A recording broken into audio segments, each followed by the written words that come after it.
I'm going to start the introduction while people keep entering the room.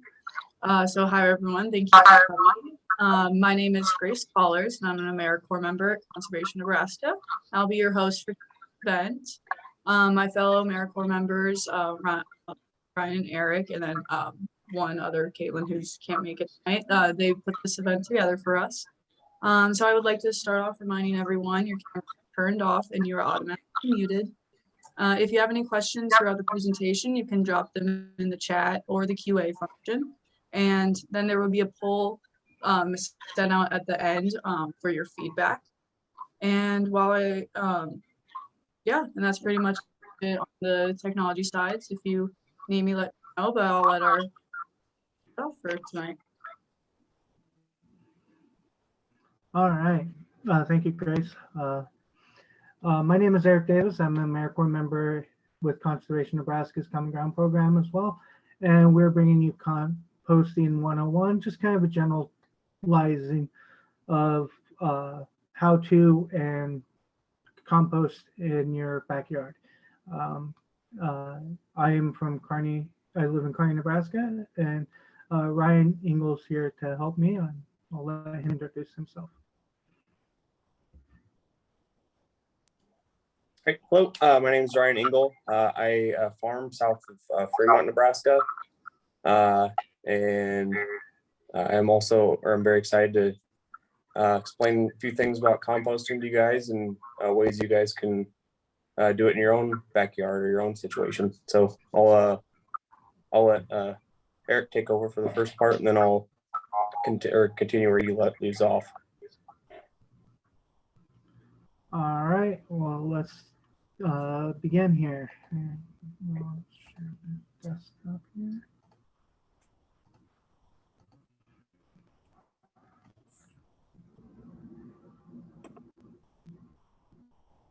All right, can everyone see the slideshow?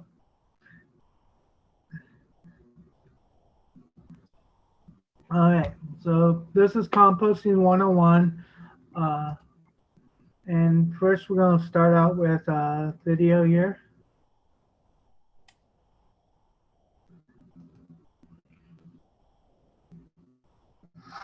Have you ever looked at a banana peel and wondered, is that it? All that time spent nurturing the banana and now it's just waste? Could this humble peel serve a greater purpose? Currently in the US, over 60 billion pounds of mineral-rich food material go to landfills each year. Imagine if we diverted those billions of pounds from the landfill and turned them into compost. Imagine our cities, vacant lots converted into food forests. Imagine abundance everywhere. And it can help reverse climate change. But most likely, it won't. Why? Because we're insane.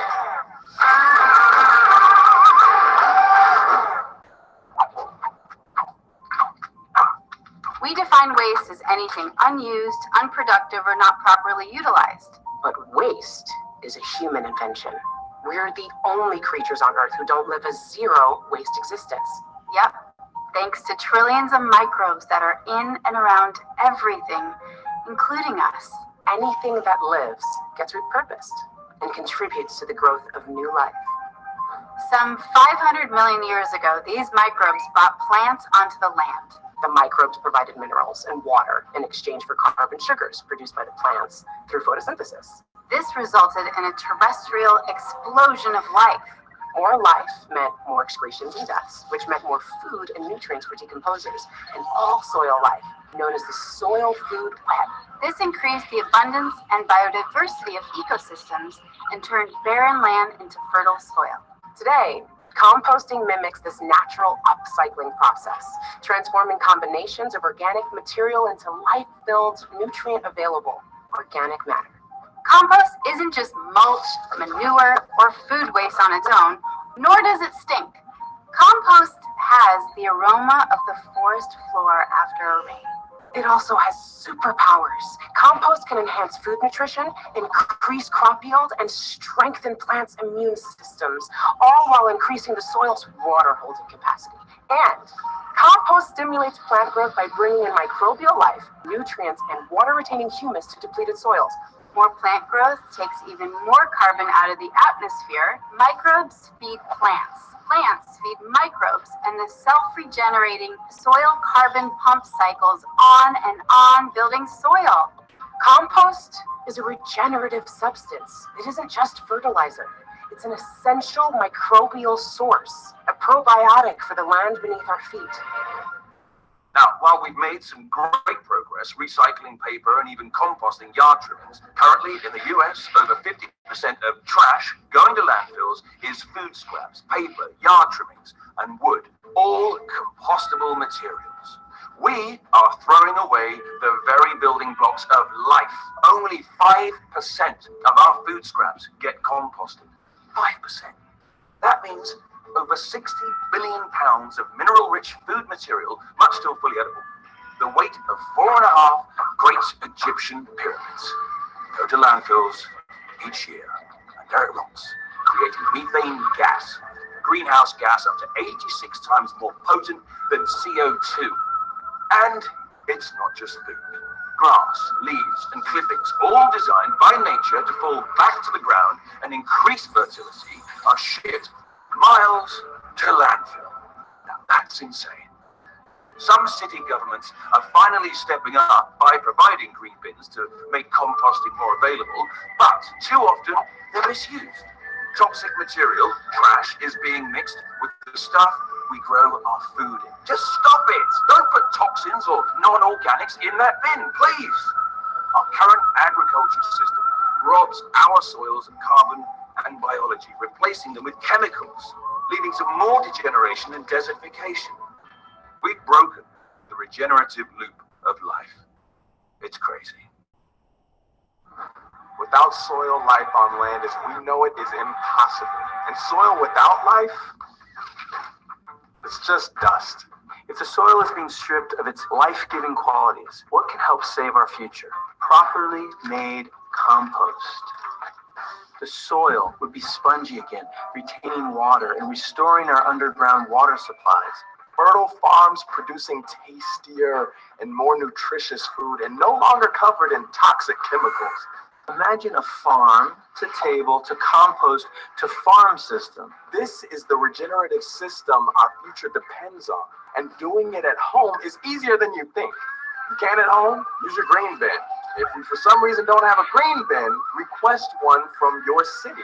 Or find a neighbor or community garden who can use your compostables. Cities like San Francisco, Los Angeles, St. Louis, and my hometown, New York, are leading the charge.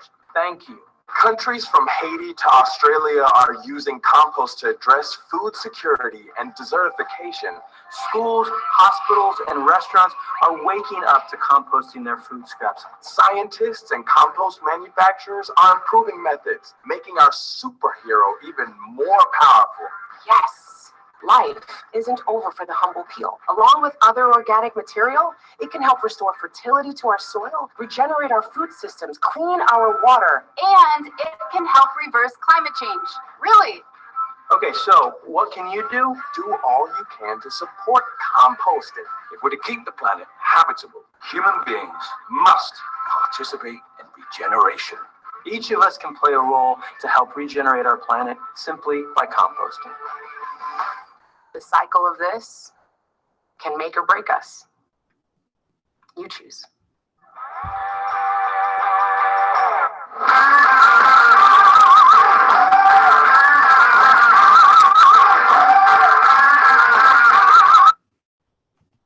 All right. That was great. Little introduction there. One thing I did want to mention there is the green bins or the compost bins, yard waste bins, whatever you want to call them. I know Kearney has a system here. I do not use it because I have my own compost heap. That's what I like to call it. Instead of using it, or instead of the city charging me money to throw my yard waste in, I do it myself and keep the soil myself. So there's different ways you can do that. Compost is a mixture of various decaying organic substances. such as dead leaves, but all food scraps can be composted. I love to add my paper towels and any loose paper that doesn't really belong anywhere else. I like to throw it in the compost instead of the recycling bin. So those are two places where my paper goes. I love cardboard, throwing cardboard in my compost heap. So that's another thing you can add. We got on-site composting, which is what I do. And I just do like a little bin like this and just continue adding and continue turning and continue working that until it turns into a nice pile of dirt. We got vermicomposting, window composting, which is turned, and direct composting. And we'll talk about each type a little bit here. Here's some benefits of composting, which were highlighted in the video, but they improve soil quality to help retain moisture and suppressing plant disease and pests. Reduces need for chemical fertilizers. So if you add compost to your lawn it will, you might not need to go and spray for, unwanted plants. Composting reduces greenhouse gases because it reduces the methane gas that is released from food waste that goes into the landfill. And yes, it does not stink. I come through my composting all the time. Here's a little short video that's really great on vermicomposting and how worms can help with composting. Whoops, whoa. I went too far back. There we go. Let's see. There we go.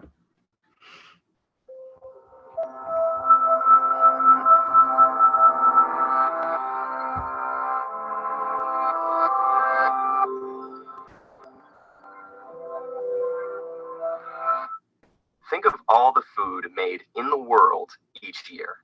Hard to picture?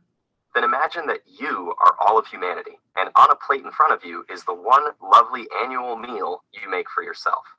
You did all sorts of work putting that meal on your table. You must be eager to consume the fruits of your labor, and the vegetables and meats and waffles of your labor too, right? Well, oddly enough, a third of that meal ends up in the trash. A third of the food we eat globally. An estimated 1.3 billion tons ends up as waste. All the work we put into producing that food is wasted. And what's worse, it costs us. America alone spends an estimated $165 billion a year managing food waste. We're wasting food, energy, and money. Perhaps worst of all, we're wasting the chance to change, to make the system of food consumption more efficient. If you want to bring on that change, you should know about a humble yet diligent and ever so crucial ally, the worm. Worms convert organic waste and other compostable products into natural fertilizers. Up to 75% of what we put in the waste stream can become food and bedding material for vermicomposting. You can create a worm bin in your own home to see the composting process in action. First off, you need worms. And not your typical earthworms. You need red worms, Eisenia foetida, the species responsible for most vermicomposting in North America. These red wigglers are surface dwellers who don't burrow too deep. They're optimal feeders around room temperature, and they're well suited to converting organic waste into usable fertilizer. Now, your worms might be vermin, but they need a comfortable space to live and work. Some bedding material, either shredded paper or cardboard, some moisture, and of course, food. Namely, your leftovers, slightly decomposed table scraps. The worms break down food waste and other organic matter into castings, a fancy synonym for worm poop. Their excrement is absolutely teeming with microbes, which continue the decomposition process, making all those once wasted nutrients available again as fertilizer. The timeline for the whole process varies depending on the quantity of worms, the temperature, and how much waste is added to the bin. And there's another timeline to consider. In a healthy worm bin habitat, worm reproduction will occur when the wigglers become sexually mature. indicated by an elongation of the segments into a bulbous structure. 3-month-old wigglers can produce 2 to 3 semi-translucent yellow worm cocoons a week. You thought only moths and butterflies come out of cocoons? Well, we can't all be majestic. It takes around 11 weeks for new babies to hatch. When your bin seems to be full of living vermicelli noodles, it's time to share the bounty with your friends and start a vermicompost club. Or keep those worms to yourself and start a business. Vermicomposting isn't confined only to small worm bins. It's an emerging entrepreneurial enterprise. Large-scale facilities convert bulk organic waste and even manure into rich black castings called black gold. Its value as a soil additive is unparalleled, and it can help plants resist harmful pathogens. The lack of available land in urban environments, coupled with growing interest in smaller-scale farming, means there's a market for vermicomposting. Many communities use composting as part of zero-waste strategies, and they can sell their worm-eaten table scraps to local farms hungry for rich fertilizer. So instead of wasting money dumping wasted food in landfills, we can remake waste into an asset, putting it back into our food system to make it more sustainable. All with the help of the humble worm, the tiny organism that can help us change the way we look at food's place in our lives, and our place in the world, as long as we give the little guy a place at our table. Well, not an actual seat at the table. A bin in the shed is fine.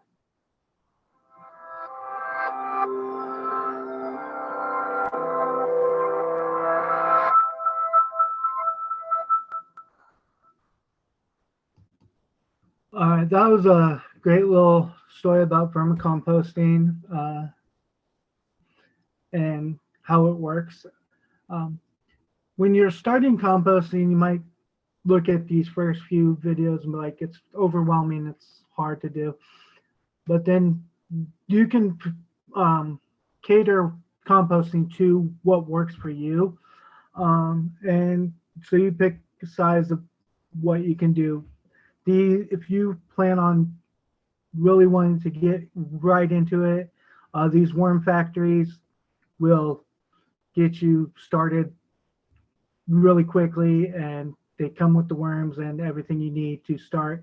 But it's also the most expensive out of these options.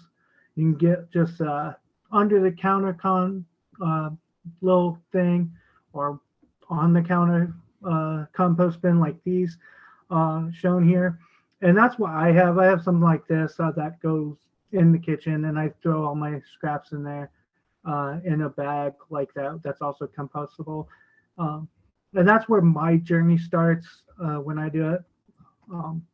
Again, and you can start with these medium-sized bins, like a DIY one with a 5-gallon bucket, or a big tote bin like this.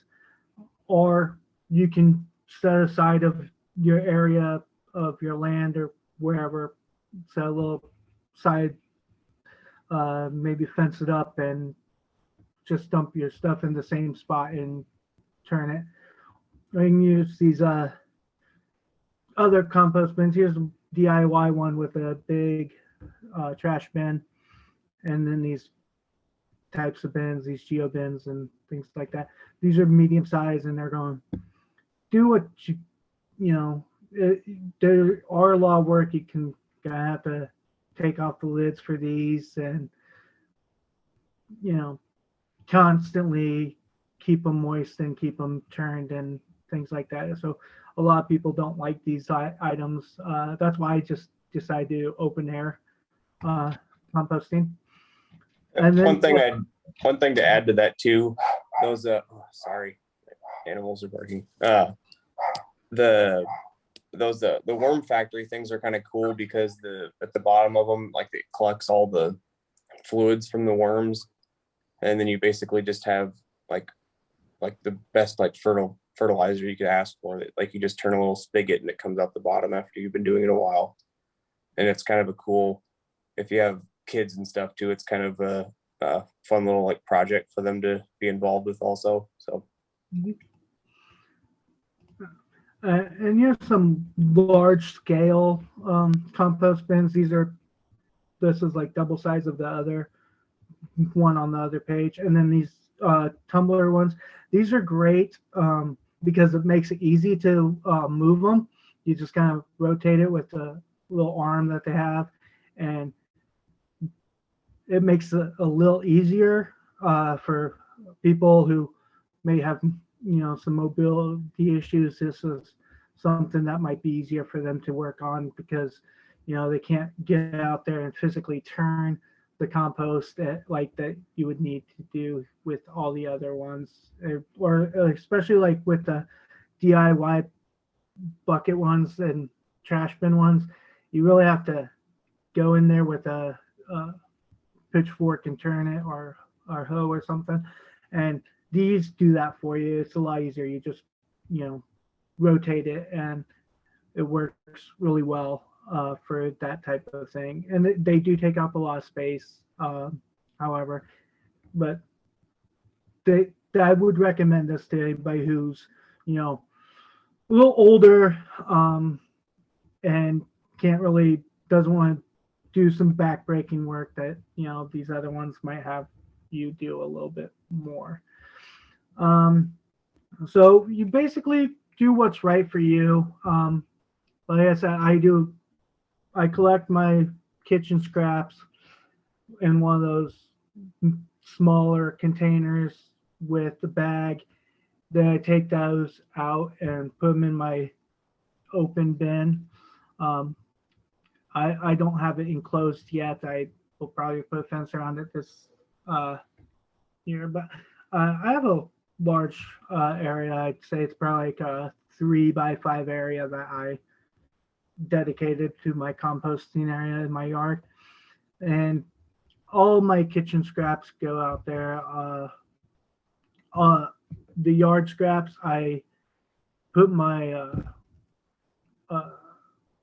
scraps from my flowers from last year in there, raked my leaves up this spring into it. I left them over like I always do, just to keep some in the ground. And then I also put my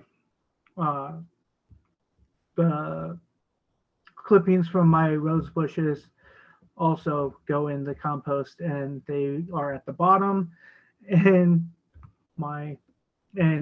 some cardboard as well, and some paper always goes in there as well.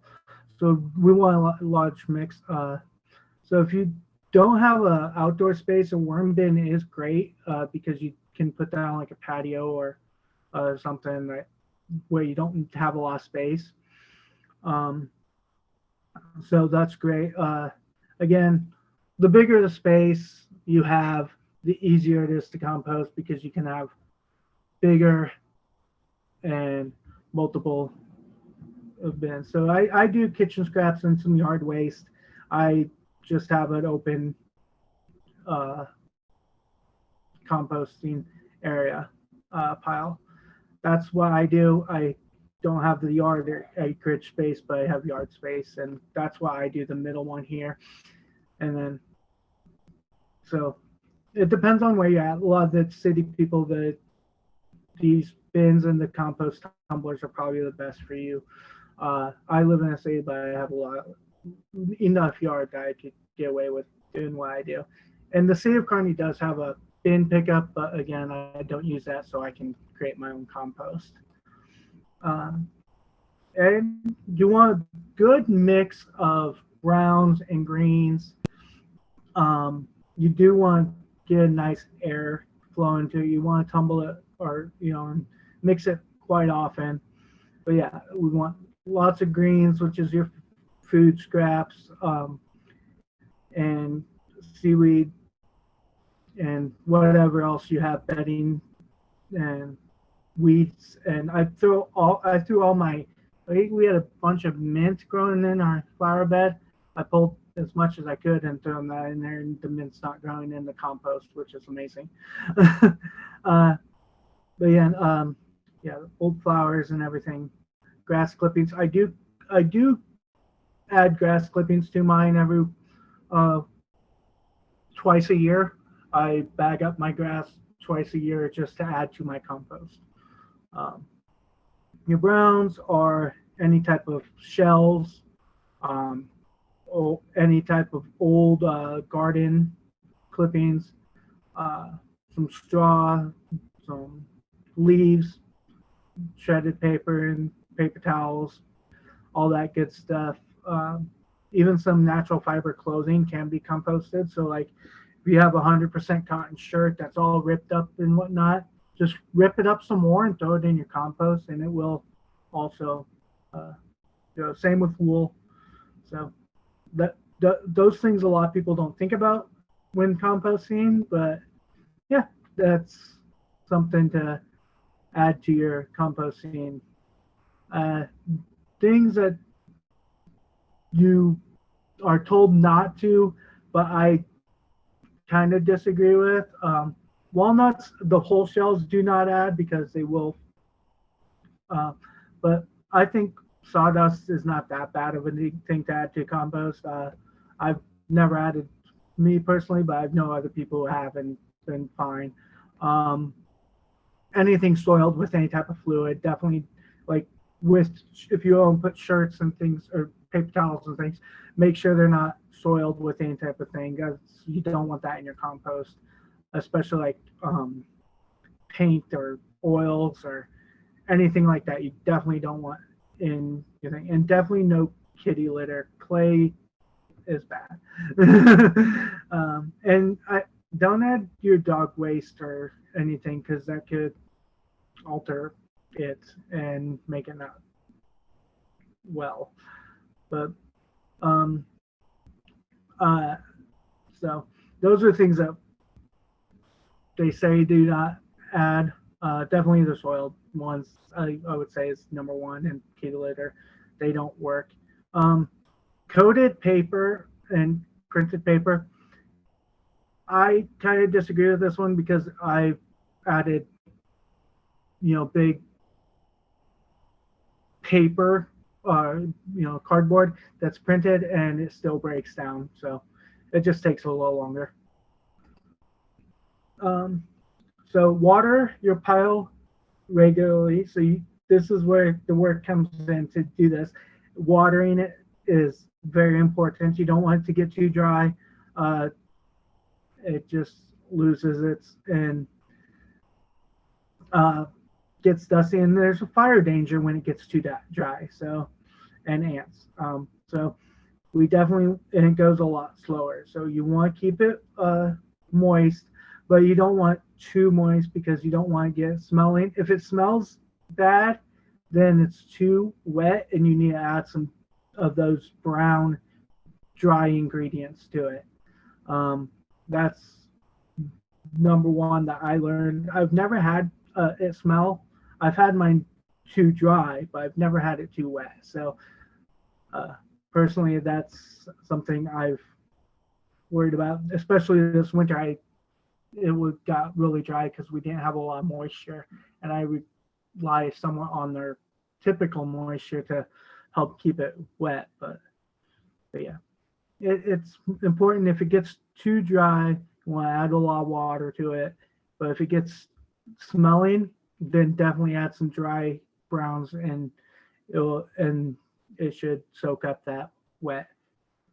And if it's leaking, like if you get one, you have too much moisture. So if you have a bin, like a worm bin or something, the importance of air, encourage the decomposition. So you want to definitely aerate it, move it around, let air in and out, let it breathe. Essentially, it definitely needs to breathe like a living organism. That's how I treat it. Like, you want to add enough water to it, and you want to keep it dry enough, but you want air in it as well, just like a living organism. Turn the pile. This is by far, this is why I said, like, these bins aren't great for older folks, because you have to physically, get in there and turn and keep it moving, because turning it keeps it from overheating and potentially fire, keeps everything moving, keeps it moist and stuff. You don't want too moist, so you got to turn.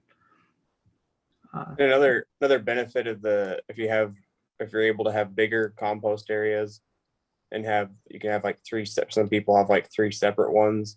Mhm. And so you'll have your first compost pile, and then when you go to turn it, you just slowly flip that into the second one, and then your third one, by the time it gets to the third one, you don't need to be flipping it anymore, but that kind of makes it easier to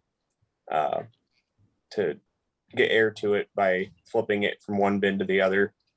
Mhm. All right.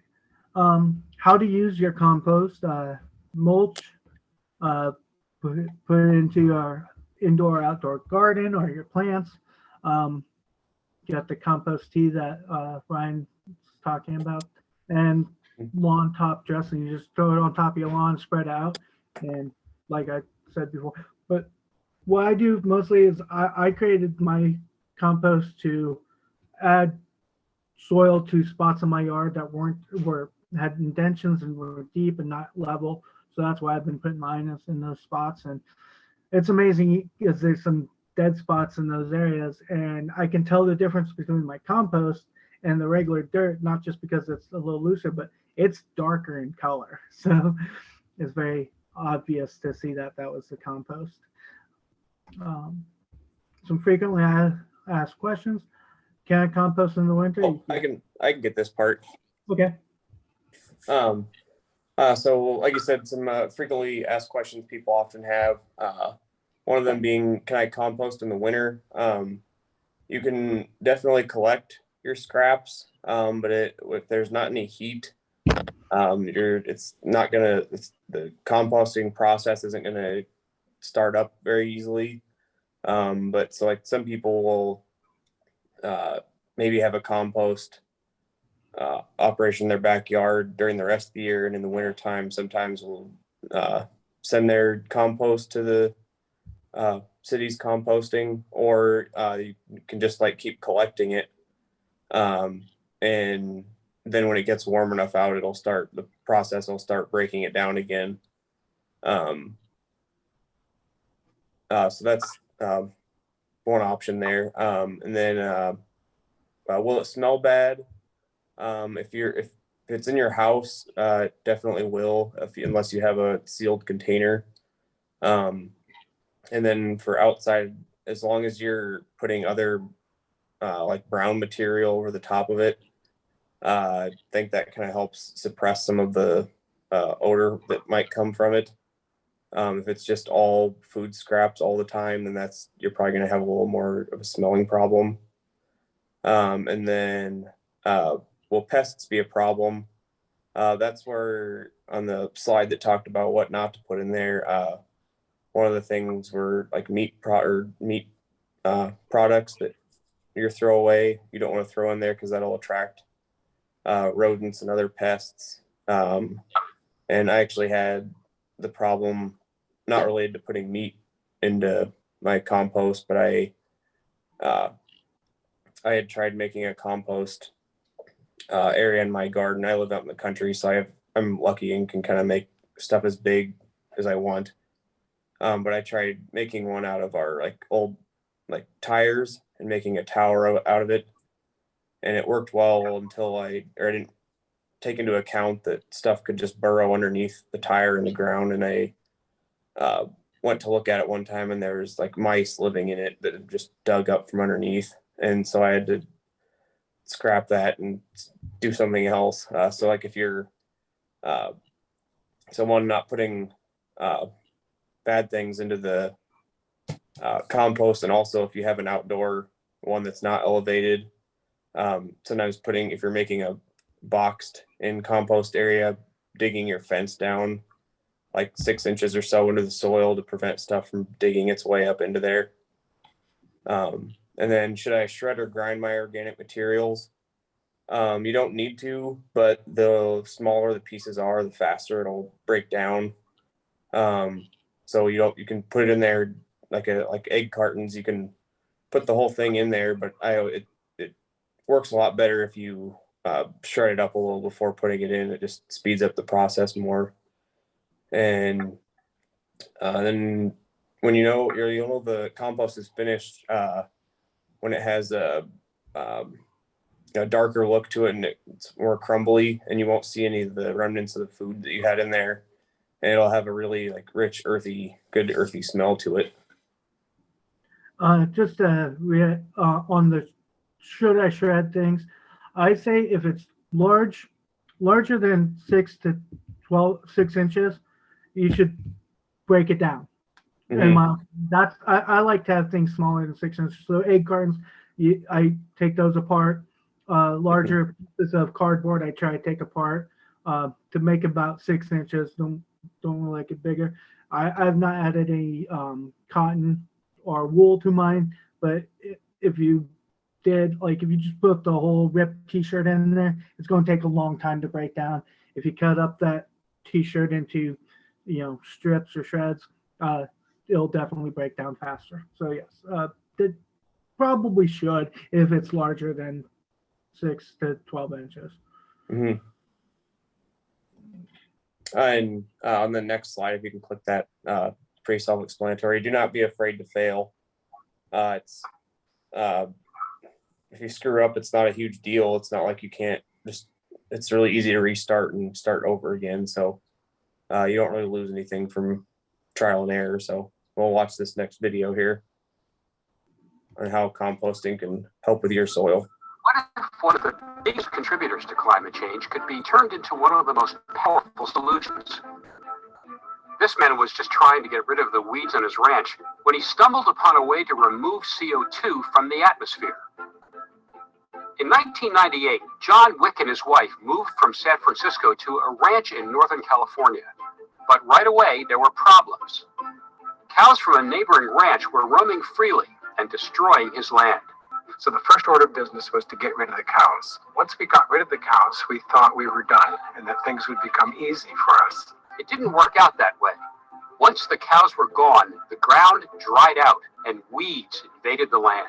So I took it seriously, and we had 20 men come and we pulled every weed on the ranch. And it got worse. The next year, more weeds came. 10,000 weeds came where every one weed had been. A rangeland ecologist told John he needed to bring back the cows to combat the weeds, but the cows had to be used in just the right way. The cattle had to be moved constantly from one plot of land to another. That's because if cows stay in one place too long, they eat everything on the ground and destroy the soil.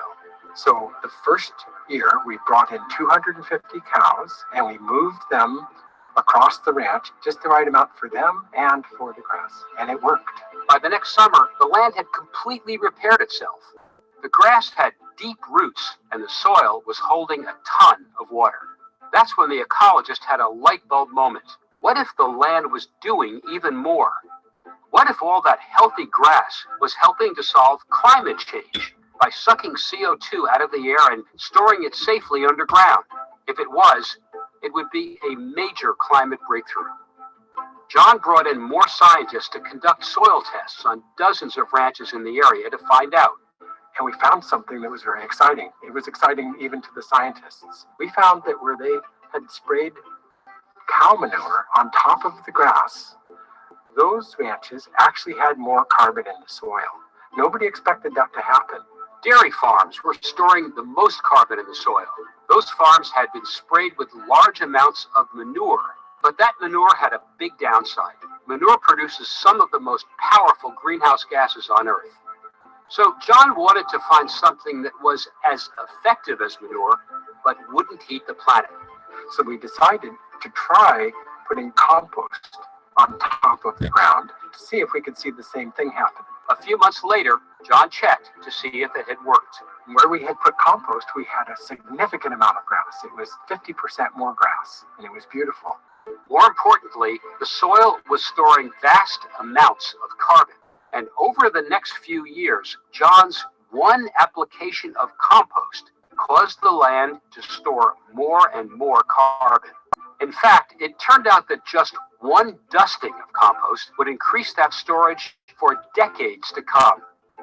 We were really excited about the results that we saw on my ranch. But in order for this to be meaningful, we needed to go take it to other bigger ranches, which is what we did at Stemple Creek with Lauren. When I first heard about applying compost to land, I was kind of skeptical. Didn't really know how much about it, but figured it's a good opportunity to learn. Spreading compost on his land produced such incredible results. Lauren now makes his own compost. His land has been transformed. When we first started applying compost to the land, it felt really, really good to see. You could actually visually see the results. The grass was greener, deeper, and more lush, and it created a lot more biodiversity in the soil and the plant life, and it just felt good. And you could actually look at it and say, man, we are really making a difference by using this practice and building soil this way. So the compost we're applying now is going to be sequestering carbon for the next 30 years, which is pretty epic that we can create that kind of change. And we need that kind of change because agriculture is responsible for 1/4 of all greenhouse gas emissions, and that number is growing. That's why in 2008, John co-founded the Marin Carbon Project to spread the idea of carbon farming to as many ranches and farms as possible. We can lower the temperature of the planet right now by increasing how healthy our soils are. What started with John's determination to get rid of weeds is now a blueprint for a revolution in agriculture and a way for farmers to help solve climate change, not make it worse. This version of agriculture actually is a climate solution. But if John's vision is going to have a global impact, it needs to be adopted by farms and ranches everywhere, because it could be as powerful a solution as wind, solar, or EVs in meeting the biggest challenge of our time.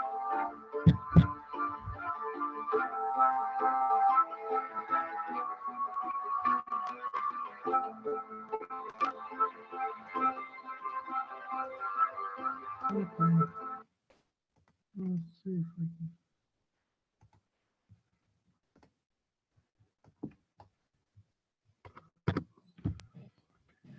All right. All right. And then our last little section we got here, just to kind of give an example on how to go about composting, just from like a bucket perspective of what you would put in your from going from your house to wherever your compost is anywhere else in your yard. So for this example, we're using like a 5-gallon bucket, which I personally recommend everybody using. The little smaller ones are nice and convenient, but they don't hold a whole lot. And so if you do use a big bucket like this, you can hold a lot more. But the only stipulation is you should probably get one that has a lid that goes on it. Otherwise, it's definitely going to stink. I know from example. So for supplies, you need, you can get a 5-gallon bucket from any hardware store, or they do sell these little nicer looking ones online. They look a little nicer if you want to have it displayed in your kitchen somewhere, but they don't hold very much. And some of them have little carbon filters on the top of them to help keep some of the smell out also. Another thing to do is just to keep your bucket like in your garage or out your back door or something, just to minimize smell also. So first of all, you want to clean it out. If you're gonna be using it for your actual compost, if it's gonna be your sole compost bin, then you want to put holes in it so air can get to it. Don't do the holes if it's just your carrying bucket, and have holes on the sides and the bottom. Step 2, layer with twigs. It kind of gives your first brown layer and gives some separation for juices kind of like build up on the bottom. And 3 is more of your browns, adding like leaves and other like yard scraps. Layer 4 is going to be putting your greens, so any of your produce into that. And step 5, sprinkling the soil, or sprinkle some soil on there, not your potting soil, between the layers, just like some like dirt that you have around. And halfway through, add a couple sprinkles of water. Another thing on the topic of water, with like the pests being a problem, another benefit of watering your compost is it helps keep like rodents and stuff out, some things like trying to get in there and eat the stuff. The more you keep it watered down, the more something isn't going to want to live in there. The more it's soaked all the time, nothing wants to live in that. So it's another benefit to that also. But like you said before, the watering keeps the composting process going. And then to aerate it in a bucket, just shake it once a week. That kind of helps move it around on a small scale. And then to keep it heated and start the process, make sure it's sitting in a sunny spot. In about 2 months or so, you should have some good compost to start working with. And with that, unless Eric, you have anything, we'll leave some time for questions or comments.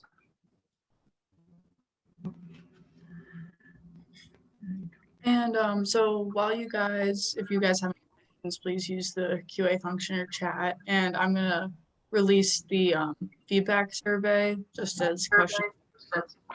Answer them. I'll talk or anything or do outro or anything. So I'll send that out now. Cool.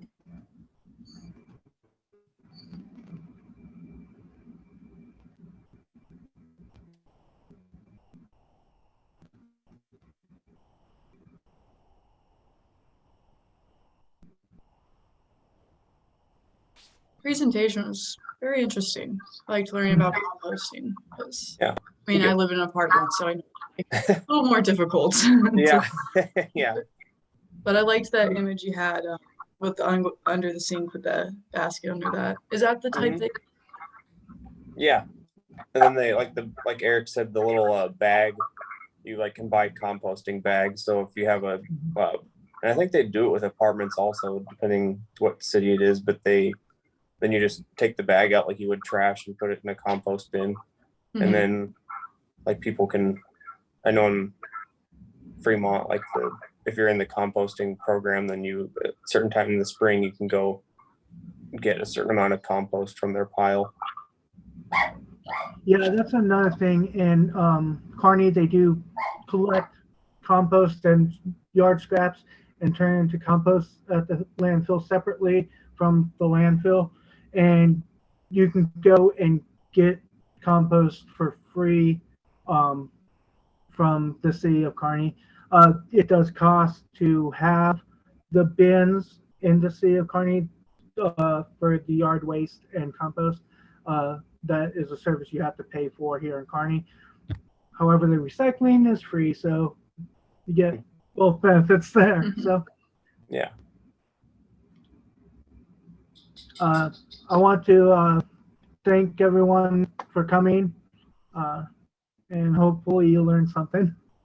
Yep. On what did I write down here? Yeah, don't forget to, if you're curious about composting, you live in a more urban area, don't forget to ask your city about what their composting program is and how you can sign up for that. Oh, and then one more thing, one of our members wanted us to remind you guys that hold on. That the master there, if you're in the Lincoln area, that the master gardeners will be in Lincoln offering hands-on compost trainings on May 21st, June 25th, September 24th, and October 22nd at Pioneers Park from 10 to 11 a.m. So if you want some more hands-on help with that, you can look into that. So. And you can reach us, or if you have more questions later, you can certainly reach us out from our website on Conservation Nebraska. And we did record this, and we will post this on YouTube, so you can find Conservation Nebraska's YouTube channel if you want to share it with us. Yep, this will be recording up on the YouTube soon once it gets all edited. So yeah, and if you have any questions, please reach out to us. All right, well, thank you guys again. Have a good night, everyone. Thank you. See ya.